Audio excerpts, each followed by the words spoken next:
താപവും ഊഷ്മാവും, heat and temperature. താപം എന്നത് ഊർജത്തിൻ്റെ ഒരു രൂപമാണ്. ഒരു വസ്തുവിൻ്റെ തന്മാത്രകളുടെ ചലനം മൂലം ലഭിക്കുന്നതാണ് താപം.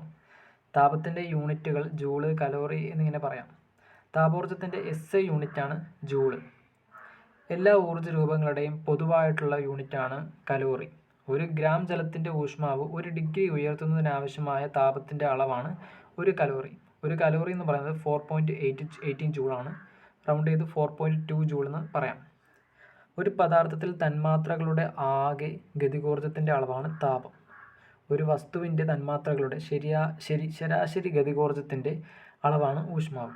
ടെമ്പറേച്ചർ ഒരു വസ്തുവിൻ്റെ താപനിലയെ സൂചിപ്പിക്കുന്ന അളവാണ് ഊഷ്മാവ്. ഊഷ്മാവ് അളക്കാൻ ഉപയോഗിക്കുന്ന യൂണിറ്റുകളാണ് സെൽഷ്യസ്, ഫാരൻഹീറ്റ്, കെൽവിൻ എന്നതൊക്കെ. ഖരപദാർത്ഥങ്ങളും ദ്രാവകങ്ങളും ചൂടാക്കുമ്പോൾ വികസിക്കുകയും തണുക്കുമ്പോൾ സങ്കോചിക്കുകയും ചെയ്യുന്നു. സോളിഡായിട്ടുള്ളതും ലിക്വിഡായിട്ടുള്ളതും ചൂടാക്കുമ്പോൾ വികസിക്കുകയും തണുക്കുമ്പോൾ സങ്കോചിക്കുകയും ചെയ്യുന്നു. അടുത്തതൊരു നിയമമാണ് ബോയിൽ നിയമം. ഊഷ്മാവ് സ്ഥിരമായിരിക്കുമ്പോൾ ഒരു വാതകത്തിൻ്റെ വ്യാപ്തവും മർദ്ദവും വിപരീതാനുപാതത്തിലായിരിക്കും, ഇൻവേഴ്സ്ലി പ്രൊപ്പോർഷണലായിരിക്കും. ഊഷ്മാവ് സ്ഥിരമായിരിക്കുമ്പോൾ ഒരു വാതകത്തിൻ്റെ വ്യാപ്തവും മർദ്ദവും വിപരീതാനുപാതത്തിലായിരിക്കും, ഇൻവേഴ്സ്ലി പ്രൊപ്പോർഷണലായിരിക്കും ബോയിൽ നിയമത്തിൽ. ചാൾസ് നിയമത്തിൽ മർദ്ദം സ്ഥിരമായി ഇരുന്നാൽ ഒരു വാതകത്തിൻ്റെ വ്യാപ്തവും ഊഷ്മാവും നേരനുപാതത്തിലായിരിക്കും, ഡയറക്ട്ലി പ്രൊപ്പോർഷണലായിരിക്കും. അതായത് ഊഷ്മാവ് ഓരോ ഡിഗ്രി സെൽഷ്യസ് വർദ്ധിക്കുമ്പോഴും അതിൻ്റെ വ്യാപ്തം 0 ഡിഗ്രി സെൽഷ്യസിലുള്ള വ്യാപ്തത്തിൻ്റെ 1/237 ഭാഗം വർദ്ധിക്കുന്നു. അതാണ് ചാൾസ് നിയമം. ചാൾസ് നിയമത്തിൽ ഡയറക്ട്ലി പ്രൊപ്പോർഷണലായിരിക്കും. മർദ്ദം സ്ഥിരമായി ഇരുന്നാൽ ഒരു വാതകത്തിൻ്റെ വ്യാപ്തവും ഊഷ്മാവും നേരനുപാതത്തിലായിരിക്കും. ഇതാണ് ചാൾസ് നിയമം.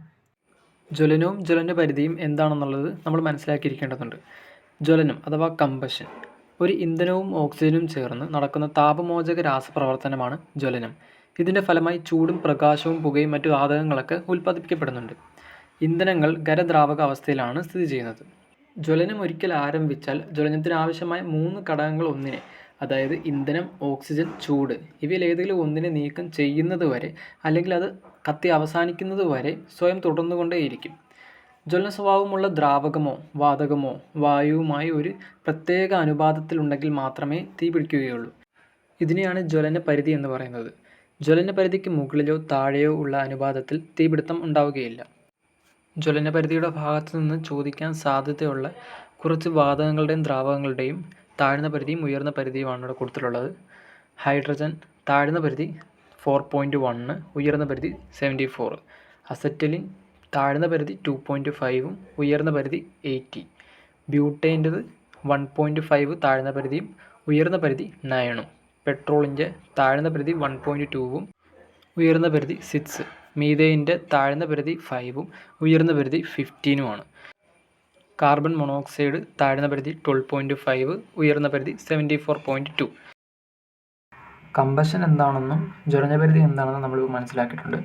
ഇനി അടുത്തത് രാസപ്രവർത്തന വേഗത അനുസരിച്ച് ജ്വലനം വിവിധ തരത്തിലുണ്ട്. There are different types of combustion depending on the speed of chemical reaction. 1 ദ്രുതഗതിയിലുള്ള ജ്വലനം, 2 സ്ഫോടനം, 3 മന്ദഗതിയിലുള്ള ജ്വലനം. ദ്രുതഗതിയിലുള്ള ജ്വലനം എന്ന് പറയുന്നത് കുറഞ്ഞ സമയത്തിനുള്ളിൽ വളരെയധികം താപവും പ്രകാശവും പുറത്തുവിടുന്നതിനാണ് ദ്രുതഗതിയിലുള്ള ജ്വലനം എന്ന് പറയുന്നത്. ഇന്ധനങ്ങൾ കത്തുന്നത് ഒക്കെ ഇതിന് ഉദാഹരണമായിട്ട് നമുക്ക് പറയാവുന്നതാണ്.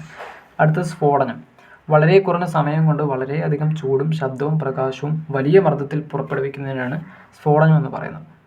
ഉദാഹരണമായിട്ട് വെടിമരുന്ന്, ഡൈനാമൈറ്റ് തുടങ്ങിയ പൊട്ടുന്ന സ്ഫോടന വസ്തുക്കൾ കത്തുന്നതിനെയാണ് സ്ഫോടനം എന്ന് പറയുന്നത്. അടുത്തത് മന്ദഗതിയിലുള്ള ജ്വലനം. അത് നമുക്കറിയാവുന്നതാണ്.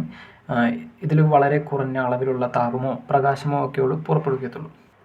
2 ദിവസങ്ങൾ കൂടി നമുക്ക് ഓർത്തു വച്ചേക്കാം. ദേശീയ അഗ്നിസേന ശമന ദിനവും പിന്നെ അഗ്നിശമന പതാക ദിനവും. ദേശീയ അഗ്നിസേന ശമന ദിനം ഏപ്രിൽ 14-നാണ്. അഗ്നിശമന പതാക ദിനം മാർച്ച് 8-നാണ്. അഗ്നിസേന ശമന ദിനം ഏപ്രിൽ 14-നും അഗ്നിശമന പതാക ദിനം മാർച്ച് 8-നും. ഇതും കൂടി ഓർത്തു വച്ചേക്കാം.